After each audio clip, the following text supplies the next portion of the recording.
Welcome to Dreamweaver Stories, where dreams come alive through inspiring journey. I'm your host, Jenny Jinju, author of Dreamweaver and entrepreneur who built over $100 million business from a humble beginning as a nanny. I know how scary it is to dream big and how hard it is to make those dreams real. On this show, please follow me traveling the world to meet incredible women, dreamweavers, who have turned their visions into reality. Together, we will share their stories to inspire women and younger generations to dream boldly and walk their path with courage. Because when we dream together, anything is possible. Welcome back to Dreamweaver Stories. Today, I'm sitting down with someone who knows what it means to take a leap of faith. Nicole Eckels, my friend, fellow YPO sister, and the powerhouse behind Sapphire Glasshouse Fragrances. Nicole started in cosmetics and corporate sales, but her story took a bold turn when she left New York for Australia with nothing but a vision. She trusted her instincts, took risks, and built a multi-million-dollar fragrance brand from the ground up. What I love most about Nicole is not just her success, it is her fearless creativity, her resilience, and the way she bets on herself no matter what. So today we are talking about the moments that shaped her, the challenges that tested her, and what it really takes to build something big. So Nicole, welcome to Dreamweaver Stories. Let's do this. Jenny, that was such a wonderful introduction. Thank you. And you're such an amazing businesswoman. So I'm honored to be here with you. And you're such a wonderful friend. Every time I'm around you, I just get so inspired and I leave feeling so energized. So I'm so happy to be here with you today. All right, so before we dive into your journey, let's start with the Sapphire Glass House fragrance. So for those who may not know, telling us about what do you do, what inspired you to start it, what was the moment you knew this was the path you wanted to take? Well, Sapphire Group is the name of our holding company, and we have two brands, Glasshouse Fragrances and Circa Home. But I'll really talk probably more today about Glasshouse Fragrances because that's the biggest brand, and that's the first one that I started. So I moved to Australia in 2004, and I moved there for a job. I had a sales role that I was in, and my son was 12 at the time, and I was well and truly a single parent and decided that Australia would be a better work-life balance, perhaps. I mean, that was a crazy thought, but I thought that's going to be better. He will be safer there because I lived in New York City. Anyway, I get to Australia, have this job, and I go to the store to buy fragrances. I needed everything. I was out of candles, I was out of personal care, I was out of eau de parfum, everything. And I walked into the store and I said, "Where's all the brands? Where's all the stuff?" I had gone from one of the biggest beauty markets in the world to one of the smallest ones. And it felt hip and happening and busy. So I thought, you know, maybe it's just me, but that's where the spark of the idea came from. And I use that as an opportunity to indulge what I love the most, which is fragrance, because I really believe it's the most powerful Right. sense of all, your sense of smell.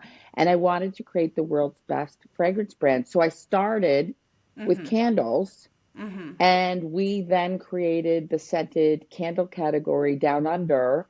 And we're probably the largest, if not the largest, fragrance brands now in the Southern Hemisphere. And That's awesome. that'll be 20 years next year. Oh gosh, bravo. By the way, I love all the candles you give to me. They are so good. And But last year, I remember you gave me the dragon one with us blue. Oh my God. It's not just like it smells good and it looks so good. It's awesome. And so I need to send you the snake. oh my God. Yes, I cannot wait. It's just so good. It's so beautiful, so luxury, elegant. It's awesome. So I think from like YPO and a lot of the community, a lot of women I know have had, saved herself at some point. We all know the entrepreneurship is not easy. Even take that big leap of faith is scary. So I think, in your life, whether it's leaving a tough situation or betting on yourself in business or make a hard decision no one else really understood, can you take us back to a moment where you had to save yourself? What was the turning point? How did you take back control? I think that there's lots of instances in my life where I've had to save myself personally, for sure. But if we focus on the business part of it, about 10 years into this business, it had become quite dysfunctional.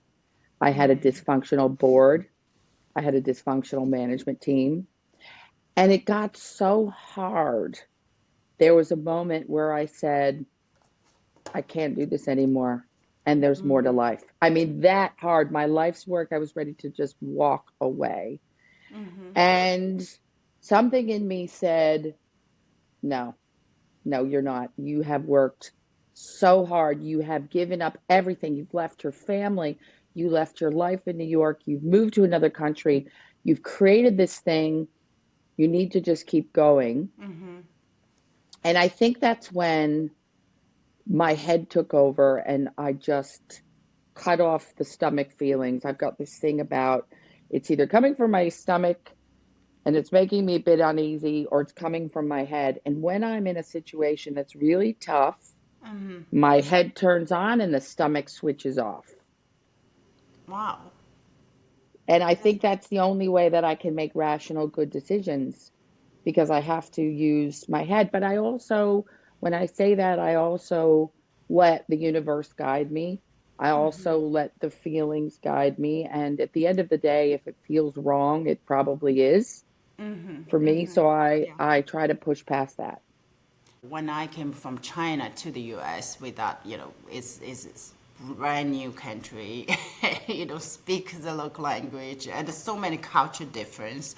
I can imagine that that's must be a lot of adjustment for you and your son to not just like, live there, starting the business there. It's Well, it's nothing compared to what you did. You had the language differences. You had that's why I admire you so much. I mean, I had it easy. I spoke the language, and I love Australians. I don't even think it was right. so much. What there was a little bit of cultural issues for sure, but that wasn't the main issue. The main issue was lack of alignment on visions and values and where we were going and where I wanted to take this business. I Right, started right, this business to be the next big global fragrance brand, not an Australian candle brand. And that's right, where the break was. That's where, right, I want to be the next multinational, bigger than right. Estee Lauder. Right. That's you only can do what dream, right? Is that's the awesome. So the other day actually I saw Reese Witherspoon just get on the LinkedIn. He talking about it. She had this Hello Sunshine. The reason she started is because there's not so many like women stories. In the movie in the Hollywood when you're talking about Yeah. it, most of the women is on the like a side character, not with the leading role. Even with the leading role, there's something about a stereotype of the women. So that's kind of like she's starting that one is because make her feel like she wanted to put the women in from the side character to a leading role to telling their story because every woman they at some point they saved Yeah. their past, their dream. So have you ever felt like you were playing a supporting role in your own life, maybe like waiting for right moment for someone else, or what did it take you to step forward and claim your place to lead? Absolutely. And I believe that the source of that issue was what a lot of women experience in business, which is this imposter syndrome. Mm-hmm. Mm-hmm. Feeling in control, in charge of everything is certainly not for me a natural way to be. Women, I think, in Mm-hmm. general, are caretakers. We're there to create harmony, we're Yeah. there to bring people together. But sometimes you have to be big and ballsy and take over and get stuff done. Right. And I didn't want to be that person. I wanted to Mm-hmm. be the person that made sure everybody was happy and everybody liked Mm-hmm. their job and everybody was coming to work every day. And I would default to others to be the sort of bad guy in a way. And Mm-hmm. it got to the point, and I think this was a lot of the reason why my business at one point was quite dysfunctional, because I wasn't taking the lead character. I was letting someone else do it because I didn't Mm-hmm. feel like I wanted to. Sort of, it was kind of that, but it was also, Mm-hmm. I didn't feel worthy. I wasn't Yeah. sure I could do it. I hadn't done it, so I Mm-hmm. didn't. And then it took someone else to say, Nicole, it took several people and several conversations before I thought, Mm-hmm. actually, I have to do this. It was conversations like, this is your business. It's not anybody else's, it's yours. Yeah. Yeah. Yeah. And I remember that. And there was a great woman that I just respect so much. Her name was Rebecca, and she owned a chain of stores in New Zealand. And she had been through what I'd been through. And she said, Right. this is your business. And the other thing was, my chairman, who's still in the business today, said, well, you look like a CEO. You talk like one. You act like one. I don't understand why you aren't that. Yeah. You Yeah. don't need someone else to run your business. You run it. Yeah, that's the kind of is this imposter syndrome is real. It's like the other day when I was with somebody group, we talking about this. So do you ever have the imposter syndrome? I said, oh my God, I feel like I just had it yesterday. Just Yeah. it's like it's but it's especially in the business. I think a lot of time we wanted to meet a lot of people's expectation, employees' expectation, the board expectation, and sometimes we just crush ourselves. It's very, very hard. Sometimes you don't feel you are enough, you don't feel you are worthy. It's a lot of things, but that's why And I just, and men don't suffer it to the degree women do. They yeah, don't.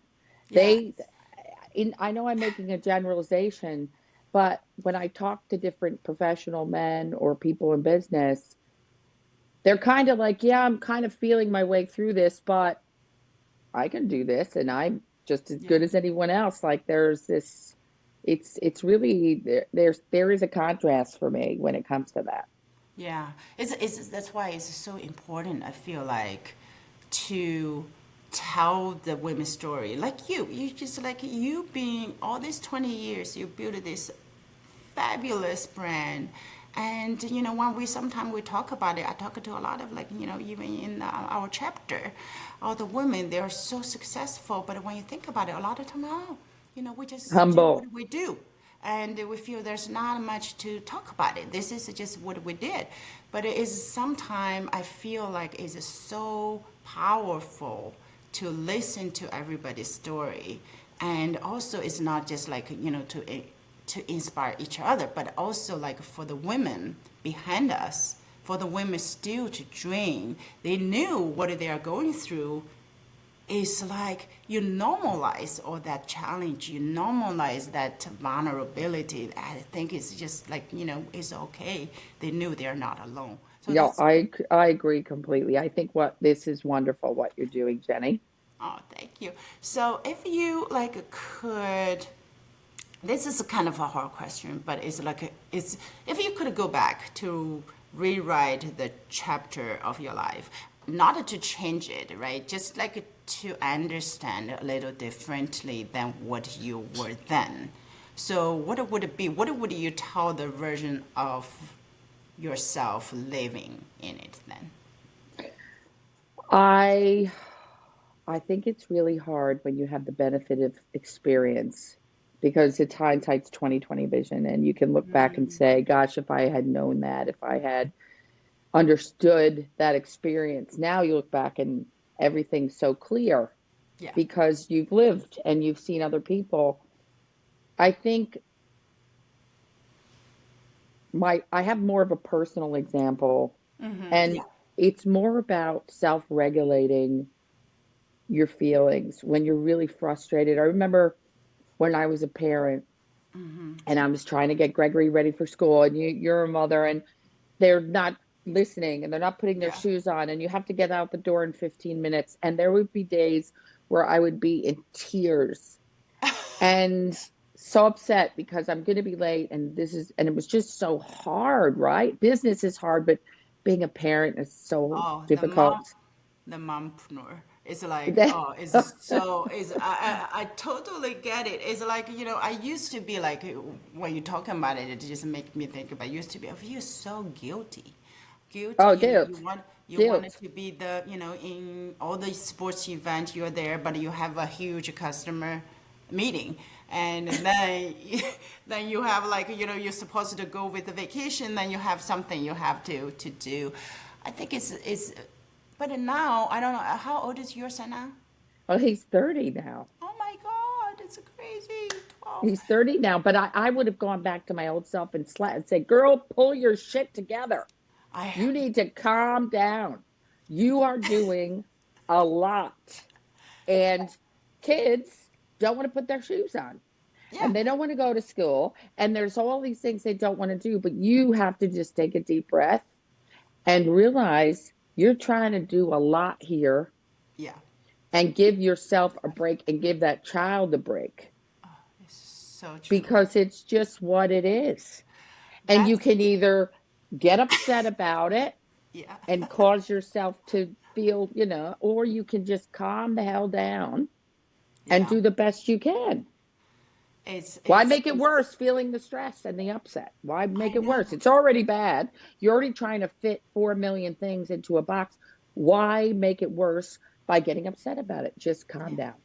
I think this is so important. I'm sure Jai behind the scene will be like probably hear it so clearly because she has this issue too. I think a lot of like career women and who has a job, who has a kids. I think it's just so important for this message is like you cannot do everything. You cannot like be the best mom and be best of this, and you just have to priority And and go to the spend gym time. every day and Yes, eat perfectly and do all these. No, no one does that, by the way, yeah, because we're all human, and you have a set amount of time in the day. And even if you get up really early and stay up really late, it's yeah. all it's all fake. Everyone's It's struggling. Everyone's trying to keep their shit together. It's it just is. what it is. And one of the best things in life now for me is that my son is 30 and he's self sufficient. And that means more time for my business, more time for me, more time for my boyfriend. There's more time for other people because you can only spread yourself so thin. You only have 12 hours, right? It's like it's I think it's just so important. It's like sometimes people are saying, "Oh my God, you are doing so good. You have like a great case. You have a successful business. You are. How did you do this?" I said like, take the shit every day, and you don't have to be perfect. It's nothing like stuff they No, show on the Instagram. Something is glamorous with this perfectly baby. No, that's not no, real. You just have not to go real. through and give yourself a grace, and it's like it's don't take a village to do what we do, and you Yeah. have to asking for help, take the support system, and if today is very messy, let it be, and take a deep breath, and you're gonna go through it, and don't hammer yourself. And don't forget about yourself and your own self care, because a It's lot so of people important. are so self sacrificing for Yeah. their families. But you know what? Why do you think I love fragrance so much? I could be having the worst day, and then I just put some perfume on and a red lip, and I'm like, "Psh, it's a different person." Right. Yes. I think that's kind of like, important. Sometimes you take care of yourself, you look good, and you feel good. And it's so important how the self confidence, self care is massive. So it's so cool. It's like I think it's just so important for a lot of women too. Who you have a bad day today, just listen to it. Oh, you have like really a kid's meltdown. So Yeah. it's It, okay. It's okay. You're gonna be okay. and it will happen again tomorrow or maybe the next Yeah. day. Yeah. So, how do you manage that without beating yourself up and creating a stressful environment for those kids? Exactly, exactly.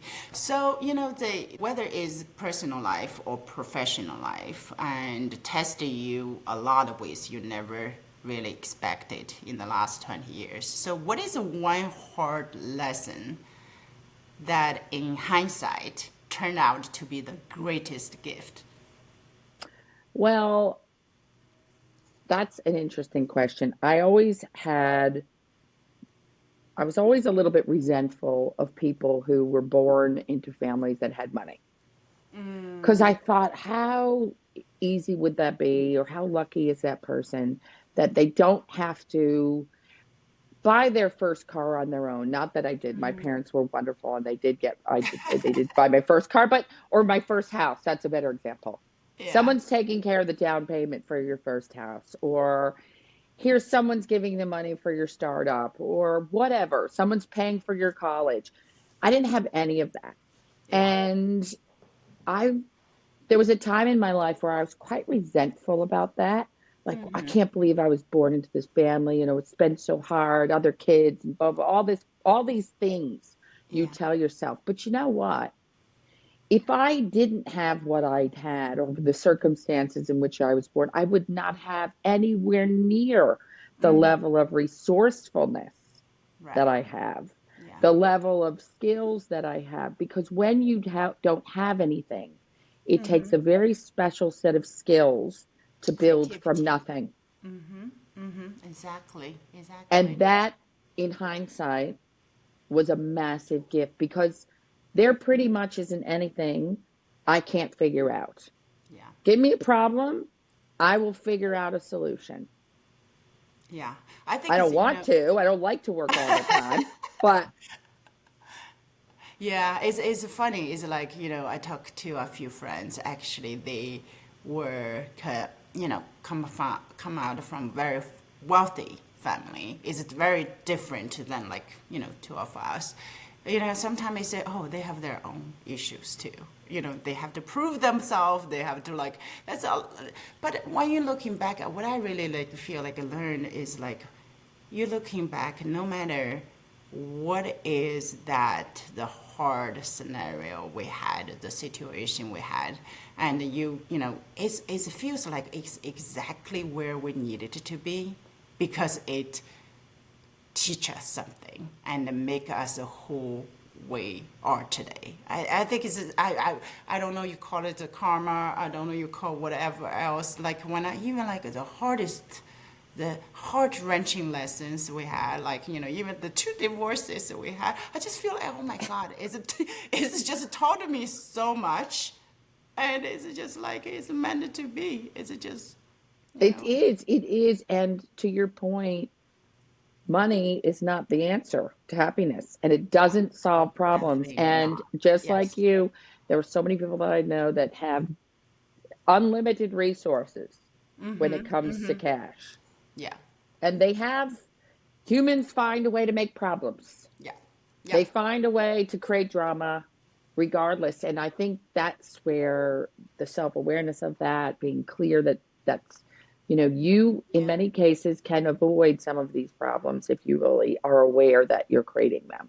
Right, exactly. I feel like when the business in the beginning is for me, if like at that time, oh my God, if I have that amount of money, I will be so happy. I'll be like so relieved.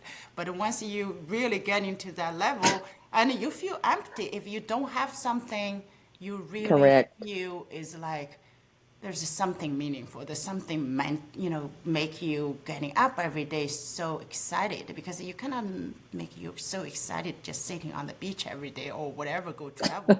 I think you have something for yourself. It's funny. It's like how people think because sometimes is that's why it's so important. Money definitely not about happiness. No, Absolutely not. And it doesn't buy health. I know that's Oh, so cliche. no, no, not at all. I mean, the most, see now how to talking about what is the rich. It's really the rich. We talk about is our time, is our health, is our happiness. It's not really much about like, the how much material stuff you have. Yeah. So, so look back at the journey. I feel like the risks, the setbacks, the moment you doubt yourself.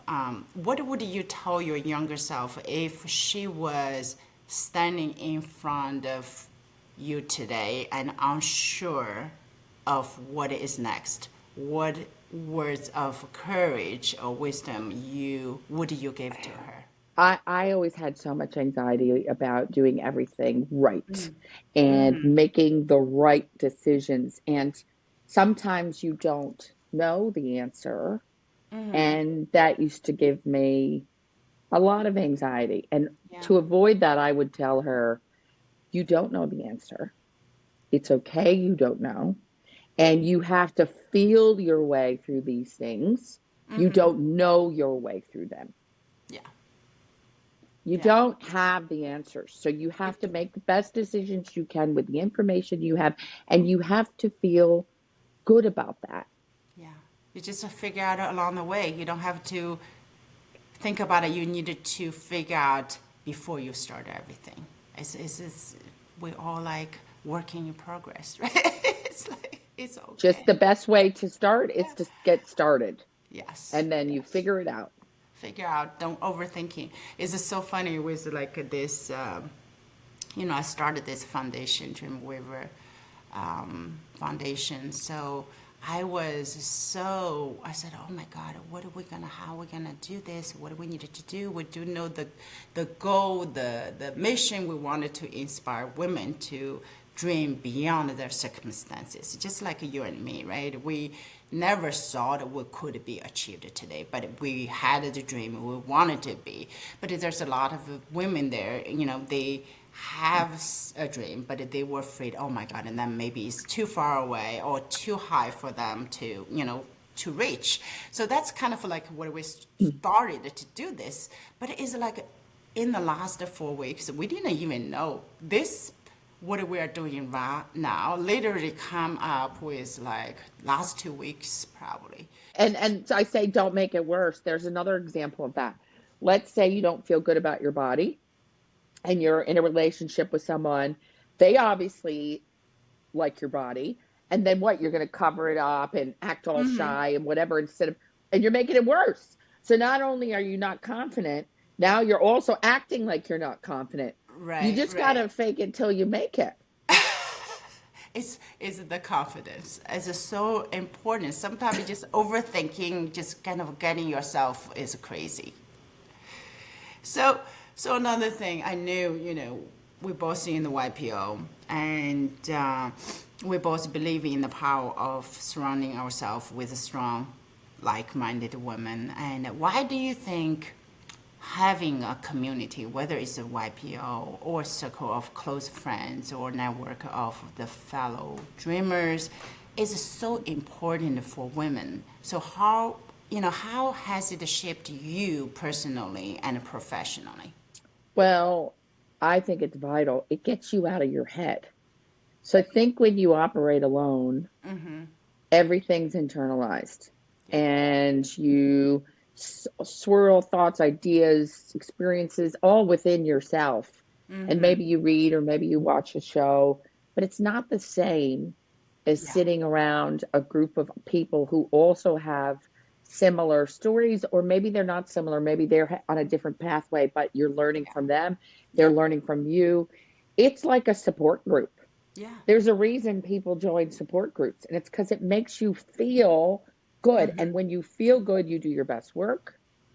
Yeah. Not to mention, of course, the contacts and the referrals and oh, I know this person. We all lean in and we help each other. We share our community, we share our contacts, we share different people that can help us in some way because it does take a community. If you don't do that, you are cutting yourself off from all of that possibility. Yeah. And for some people, it's quite I love people. Give me people. I want to be around people. I'm an extrovert. It's great for me. Some people are not extroverts, right? Yeah, But yeah. even then, they love to listen, they love to observe. Join the group. You can bring to the table your context, your experiences. You can share that, and once you feel comfortable in a safe environment with Yeah. fellow of your community, you Right. will benefit from that too. I just think it's so important. A lot of people use this word networking. I hate that word because lots of times that creates this idea for people that they walk into a room with no one they know and they have to force themselves to talk to people. Right. That's really not what it is. It's Right. with YPO, it's no, we've come into this group of people that already all share something in common, which is they're in business together. Yeah. And then, like you've done, Jenny, you've gone, okay, let's siphon off the women section of that and let's go deeper Yeah. with this community of women who have nuances because they are women that the men will not experience that they can co-share. It's the most important thing in the universe. When I moved back to New York in 2020, Yeah. I didn't have any friends hardly because I'd been living in Australia full time for 17 years. If I hadn't joined YPO or our group of I it's just instant friends. It was wonderful. Yeah, it's so powerful. Like every time I'm in this YPO, also in the women president organization. It's just so crucial. One thing if we say like, oh, I regret I should have funded this group 10 years ago or 15 years ago, just join the group. And it's just like, it's you because in the group you bring the authentic yourself and you can be vulnerable just talking about it. You don't have to be ashamed of yourself because when you realize we all go through this stuff, it's not like it's all personal or unique stuff in your head. It's just like it's okay. And when you share about it, I think also another thing I feel is so important when you articulate, you hear your voice, then you hear the shared experience from others is so powerful and is so enlightening. It's just for us to get into the next challenge, just to do it. It's massive. I totally agree with you.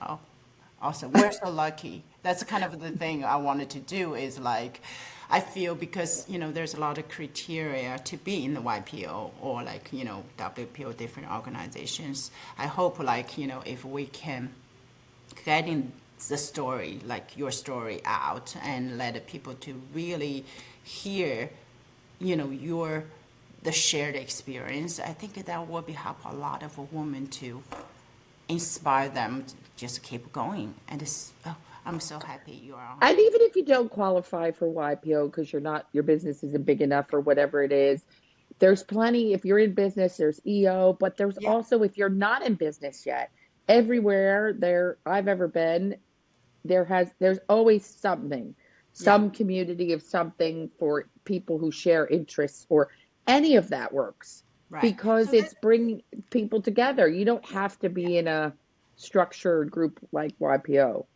So let's talking about something else. So sometimes it's funny. It's like when we talk about women, successful women, and everybody think about it like even a lot of women think about it. They have to be like acting like a man, dressing the suits, all the stuff. We love dressing up. We love the glamours. We love all this stuff. So that's kind of the thing I always love to asking this question. So if you could walk the runway in a fashion show that represent everything you have, represent whether it's the past, the present, the women you are today, what would you wear? What song you would have wanted to walk to, and what message would you want to send to the world? I mean, I would definitely. Glamour is my glimmer. I love glamour. I love Yes. makeup. I love jewelry. I love it all. Just Yeah. give it to me. It's just give me. So when I think about runway, if I was ever on a runway, which that will be fun one day, Jenny, if you do that with your foundation, is I would definitely be like I was going to the Golden Globes for sure. It would be total Hollywood That's our gowns. Met Gala It time. would be That's Met us. Gala, Golden Globes, glamour, hair, makeup, and any song they play on RuPaul's Drag Race. That would be the song I'll be walking to. I just want his soundtrack. Play that. I'm good. Yes. Okay. Awesome. That's it. We are working on it. That's the secret. We are working on it. I'm gonna keep you posted. Maybe I will even put you as one of the Oh, I'm committee doing just it. planning it. Okay, you. I can't in. I can't in. So another thing is, I don't know if you watched that Eat, Pray, Love, that movie, and there's Yes. a book too, and it's so funny. I used to be obsessed with it. I always like, this is kind of a fun question I ask everybody. I was sort of, oh, maybe one day, we can carry a film crew, follow like, some women. We're gonna go to our eat, pre, love journey, and who knows? So that's why I always ask question: where would you go to? Would you go for eat, for pray, and for love? Whether it's a city or country. Well, it's funny you say that because when I lived in I mean, I was in Sydney for 17 years full time, and Yeah. now I split my time back and forth. But during that 17 years, I only came to New York for Christmas. I'd occasionally come here for maybe a week or two, but not a lot. And I spent most of my time in Asia and in Australasia, etc. And it was when I came back in 2020, middle of the pandemic, but it didn't matter. New York City is my eat, pray, love. It is where I Oh, feel yeah. the most calm, Yeah. the most together, where I feel like myself. So I can actually listen to myself, Yeah. to my soul. And I Yeah. don't need to go anywhere for that. But That's for awesome. me, I needed to be home to do that because there was a time where spiritually I was losing my way and I was losing myself and I was in a life that I didn't recognize. And I said, how did this happen? When and how did this happen? And I came home for Christmas in 2020 and the planes kept getting canceled because Australia closed its borders Yeah. Yeah. and I couldn't get back. And Oh it was God. then that I said, well, I guess I have to stay. I'll launch Glasshouse Fragrances in the US. See, that meant to be. And then I got right in touch with myself all over again, like a newborn baby. And we immediately got into Neiman Marcus. We immediately got into Bloomingdale's. Now we're in Saks and Anthropology, and we're about to launch in Bergdorf. And so all this stuff happens because suddenly I was in tune with Yeah. the universe and where I had to be and where I should be. I was listening Yeah. instead of working against the grain. That's a lesson. New York it is. Now I'm like, oh, I need a vacation. So okay, this is awesome. I love it. I love our conversations and chatting. So the last part actually is the fun part. You don't need it really to think about it. Really quick. Supposed to be a rapid fire questions. So Okay. that is the listeners to know Nicole a little bit more. So really Okay. quick. Don't think too much. Okay. Okay. Okay. So what is one risk you took that scared you but changed everything? Well, moving to Australia. If you had to describe your journey in 3 words, what would it be? Um, Optimism, resilience, and stick to itiveness. Ooh, that's a good one. So, what's a quote or a mantra that you live by?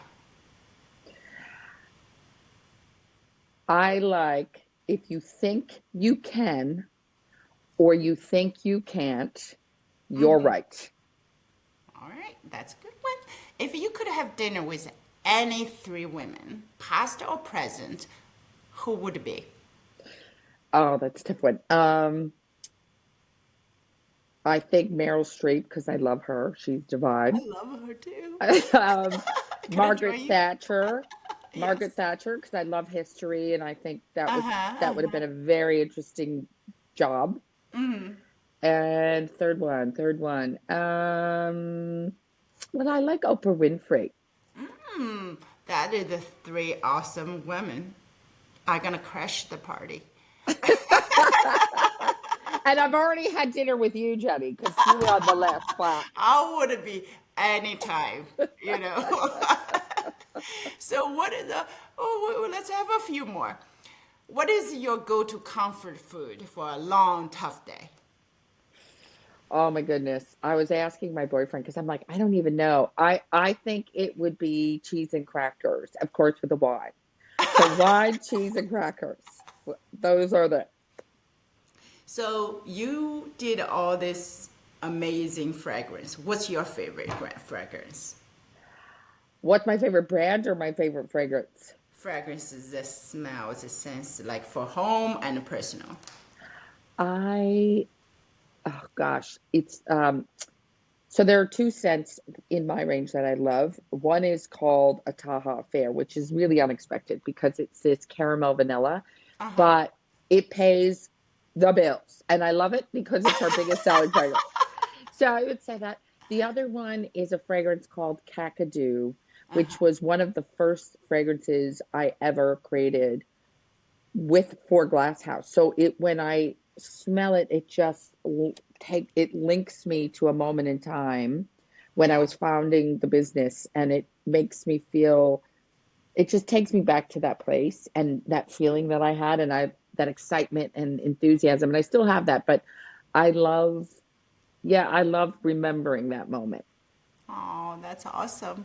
Oh my God. Thank you so much. I love so much about our chat. I love, love, love it. I think it's gonna inspire so many women also from your story. Thank you so much. This is so Thank you, fun. This Jenny. is so fun. Yes, we